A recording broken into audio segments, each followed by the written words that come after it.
Once upon a time, just a few decades ago, in the yard of a 2 up, 3 down terraced house, by the cobbles of an ordinary little back street in Bury, I accidentally dropped some marbles. The way they rolled away, fast enough to excite, yet slow enough to savour, made it clear that the slope of this yard of the family home was ideally suited to watching marbles race. Over the next 3 years, whenever the mood would take me, I'd watch those marbles go. By the time I was 9, I was top of the class for the first time. After reaching the age of 10, I'd stopped gazing at those rolling spheres and would never be top of the class again. Bury, North West England, May 2008 to July 2011. On the morning of Monday the 10th of November 2008, my dad drove to the college where I taught sociology to tell me my eldest brother and the first of his 3 sons had been found hanging from a tree. An hour later, in the middle room of the terraced house that my brother had started his life in 40 years previously, my mum asked me, with breaking voice and broken heart, why did he do that to himself, Anthony? 6 months earlier, Wayne had come to stay with me in my small 2 up, 2 down terraced house off Sound Road. His marriage was ending. I suspected he thought I might have some well-being or wisdom, or something he could learn from. After living with me for 6 months, he no doubt sensibly concluded that I didn't. One night, we were sat at the kitchen table, and he spoke to me about the depression that he'd been suffering every winter for several years. I asked him what it felt like, and he told me it was like a deep, black, empty pit of badness in his chest. My knowledge of sociology and psychology was useless. He tried antidepressants but didn't want to be on those long term, and considered turning to Christianity but thought it would be ineffective. There was meditation, but with so many different methods and approaches, many of which seemed hard work or boring, it was unclear which would be the most effective and realistically doable approach. When he'd arrived at my place in May 2008 to radically alter the course of my life, it had not been for the first time. The first was when I turned up at the door of his smart little flat in the tall white townhouse on Bolton Road one Saturday evening, straight after leaving high school. It was the glorious summer of 1990 when Nessun Dorma was revealing an unanticipated depth of feeling to a beautiful game, and the city 11 miles down the road had unexpectedly given public birth to the Indian acid house music scenes that saw it christened Manchester. After showing me around the place in his white and red Levi's 501s t-shirt, jeans, red suede Adidas boots and baseball cap over shoulder-length, mousy-coloured hair, he sat down on the canvas couch atop of the oatmeal carpet behind the thick, low-lying coffee table bought from Affleck's Palace. There were a couple of books on astral bodies and applied visualization lying next to the dark, chunky wooden ashtray, from which he sparked up a docked-out half joint before passing it to me with high charity as What the World is Waiting For by the Stone Roses played on his black, state-of-the-art stack system. With a blend of mischievous excitement and soothing reassurance, he explained the likely effects of my first ever acid tab that we'd arranged to take together. Reclining on the couch of his own place at just 21, he already seemed like a veteran of life, with his tales of slumming it with street bums in America, pipe smoking hashish with Moroccan Bedouins, and being submerged in the petrifying high water mark of hooliganism in the European Football Championships of Deutschland, 1988. To me, there was no more perfect personification of the paradox of so what punk agitation and let it be hippie bohemia that existed anywhere on the face of the globe. That evening, after taking a purple home and being introduced to the music of the Doors, the seeds of wondering whether it could be an actual thing to break on through to some other side on a permanent basis through a meditation practice were planted.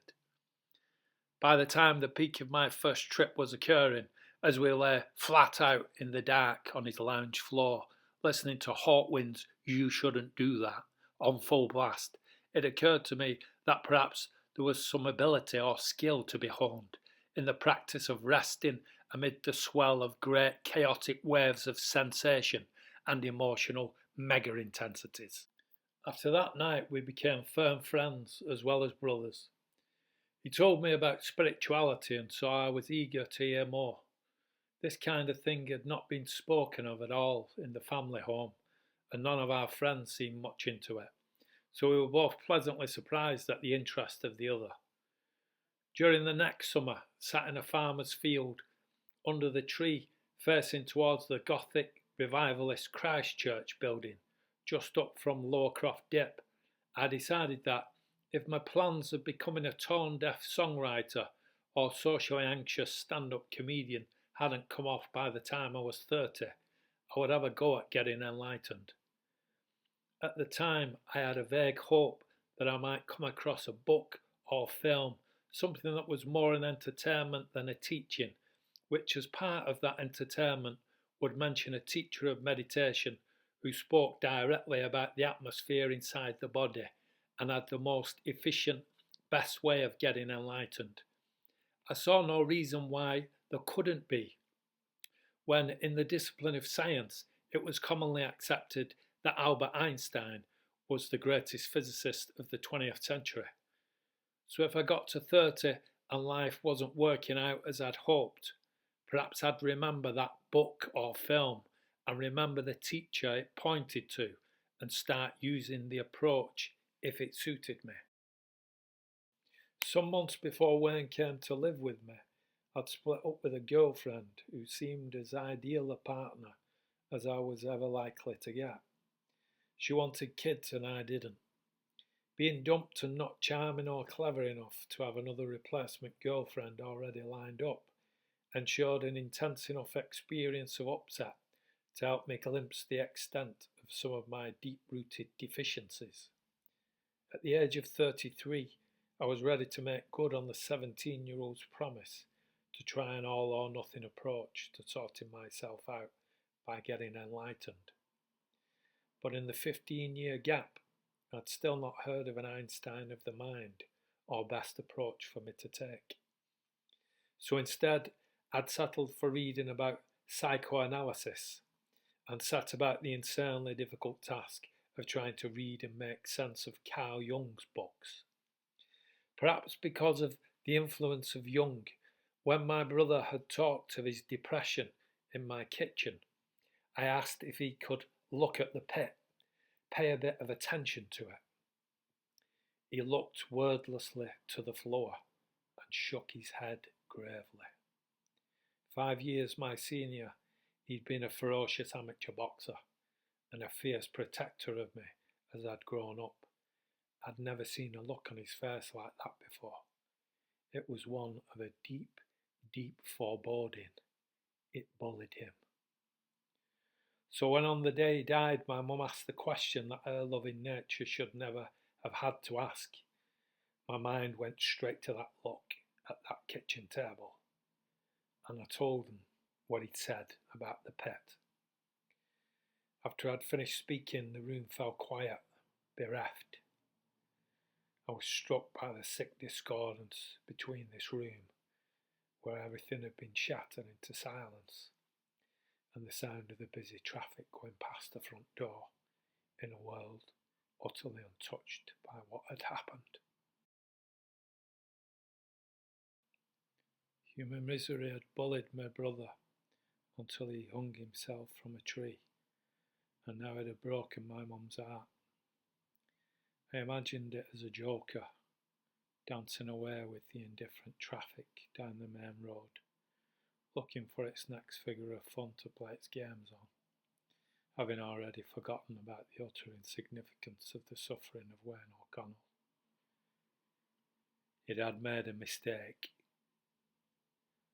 The promise I'd made nearly 20 years ago to have a go at getting enlightened would be acted on, but it would no longer be just about me feeling good, as it was to the 17-year-old sat smoking dope underneath the tree overlooked by the Christ Church building.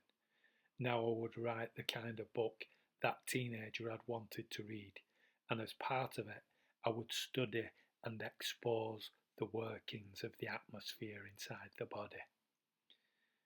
As we sat in the pit-shaped silence of the middle room, I imagined some far-off day when I would be fit for purpose to catch up with human misery.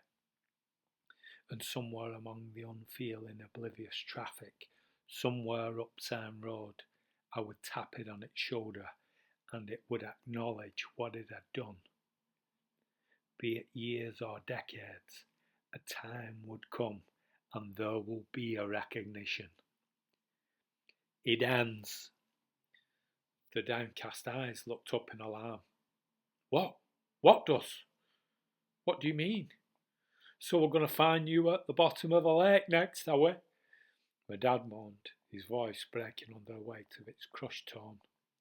I was taken aback that they could misinterpret my intention so much. No, I'd never commit suicide. What do you mean then? What do you mean, Anthony? What ends? Implored my mum, looking deep into my eyes with that depth of understanding concern that reminded me that throughout the course of this life I'd never doubted I was loved. Human misery. There was a moment of aghast shock. Then my mum looked up at the white ceiling through her tears as my dad's gaze sank down into the worn brown carpet, and he shook his head, cradling its thin strands of hair in both hands. They no doubt suspected that they had just lost one son, and another was showing disturbing signs of having delusions of grandeur. In the weeks and months that followed, there were occasional bouts of doubt and uncertainty about what I was planning. Did I really mean it, or was it just something that I'd meant in the anger of loss? It was not my style at all to take a step into something with so many unknowns, and I was a pretty flaky punter really. Would I follow through on this? Who was I to do something about something so big? It was a long-standing unspoken joke within the family that when it came to the practical matters of the real world, I was a bit hapless really. Did it make sense? I mean, tapping human misery on the shoulder? It was all rather irrational. Was enlightenment even something possible for someone living an ordinary life in a Western country? How long would it take? I wasn't good at finishing things as it was, and often changed my mind about what I wanted with my ever-changing moods. Would I see this through to completion?